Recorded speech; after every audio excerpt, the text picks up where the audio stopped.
नीम करौली बाबा को इस युग का सबसे महान संत माना जाता है। बाबा का वास्तविक नाम लक्ष्मी नारायण शर्मा था। नीम करौली बाबा हनुमान जी के परम भक्त थे, लेकिन उनके भक्त उन्हें हनुमान जी का अवतार मानते हैं। नीम करौली बाबा के जीवन से जुड़े कई चमत्कारिक किस्से सुनने को मिलते हैं, जिसे लेकर बाबा देश विदेश तक खूब प्रसिद्ध हैं। इतना ही, बाबा के चमत्कारिक किस्सों पर किताब भी लिखी गई है, जिसका नाम है मिराकल ऑफ लव। इस किताब में बाबा के चमत्कारों के कई किस्से बताए गए हैं। इस किताब में बाबा के बुलेट प्रूफ कंबल से जुड़ी एक घटना का भी जिक्र मिलता है। नीम करौली बाबा हमेशा ही कंबल ओढ़ा करते थे। रिचर्ड एल्पर्ट रामदास ने अपनी किताब मिराकल ऑफ लव पर बुलेट प्रूफ कंबल से जुड़ी घटना का जिक्र किया है। रिचर्ड एल्पर्ट ने बताया कि बाबा के कई भक्तों में एक बुजुर्ग दंपति भी थे, जो कि फतेहगढ़ में रहते थे। बाबा के चमत्कारिक कंबल की यह घटना 1943 से जुड़ी है। एक दिन बाबा नीम करौली अचानक बुजुर्ग दंपति के घर पर पहुंच गए। इसके बाद बाबा ने कहा कि वह रात में वहीं रुकेंगे।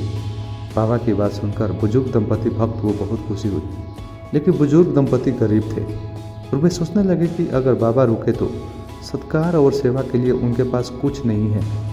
दंपति के पास उस समय जो कुछ भी पर्याप्त था, उन्होंने उस समय बाबा को दिया और उनका सत्कार किया। भोजन के बाद उन्होंने बाबा को सोने के लिए एक चारपाई और ओढ़ने के लिए कंबल दी, जिसे ओढ़कर बाबा सो गए। इसके बाद बुजुर्ग दंपति भी बाबा के चारपाई के पास ही सो गए। बाबा कंबल ओढ़कर सो रहे थे और ऐसे करा रहे थे जैसे उन्हें कोई मार रहा है। दंपति सोचने लगे कि बाबा को आखिर क्या हो गया। जैसे तैसे रात बीती और सुबह हो गई। बाबा ने सुबह चादर लपेटकर बुजुर्ग दंपति को दे दी और कहा कि इसे गंगा में प्रवाहित कर देना, लेकिन इसे खोल कर नहीं देखना, वरना मुसीबत में फंस सकते हो। बाबा ने यह भी कहा कि आप चिंता ना करें, आपका बेटा महीने भर के भीतर लौट आएगा। दंपति भी बाबा की कही बातों का पालन करते हुए चादर को गंगा में प्रवाहित करने के लिए ले जा रहे थे। चादर लेकर जाते समय दंपति को ऐसा महसूस हुआ कि चादर में कुछ लोहे जैसा सामान है, लेकिन बाबा ने तो खाली चादर दी थी। बाबा ने चादर खोलने को मना किया था, इसलिए दंपति ने बिना उसे खोले वैसे ही नदी में प्रवाहित कर दिया। बाबा के कहे अनुसार 1 महीने बाद बुजुर्ग दंपति का बेटा भी बर्मा फ्रंट से घर लौट आया।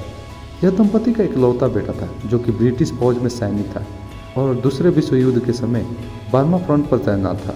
बेटे को घर पर देख बुजुर्ग दंपति की खुशी का ठिकाना नहीं रहा, लेकिन बेटे ने अपने माता पिता को ऐसी घटना के बारे में बताया जिसे सुनकर वह हैरान रह गए। बेटे ने कहा कि लगभग महीने भर पहले एक दिन वह दुश्मन फौजों के बीच घिर गया और रात भर गोलीबारी होती रही। इस युद्ध में उसके सारे साथी भी मारे गए, लेकिन वह अकेला बच गया। बेटे ने कहा कि मैं कैसे बच गया यह मुझे भी मालूम नहीं। उसने कहा कि उस पर खूब गोलीबारी हुई, लेकिन एक भी गोली उसे नहीं लगी। रात भर वह जापानी दुश्मनों के बीच लड़ता रहा और जीवित बच गया। इसके बाद सुबह ब्रिटिश फौज की और टुकड़ी आई।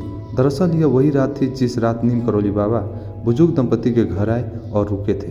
बुजुर्ग दंपति की आंखें भर आई कि उनका बेटा सकुशल घर वापस आ गया। साथ ही दंपति बाबा के चमत्कार को भी समझ गए थे। यही कारण है कि अपनी किताब मिराकल ऑफ लव में रिचर्ड एल्पर्ट ने इस कंबल को बुलेट प्रूफ कंबल कहा है। आज भी कैंची धाम स्थित मंदिर में बाबा के भक्त कंबल चढ़ाते हैं। बाबा खुद भी हमेशा कंबल ओढ़ा करते थे। तो दोस्तों, कैसी लगी बाबा की बुलेट प्रूफ कंबल की कहानी? कमेंट में हमें ज़रूर बताएं और चैनल पर नए हैं तो इसे सब्सक्राइब करके बेल आइकन ऑल पर क्लिक कर लें। जय नीम करौली।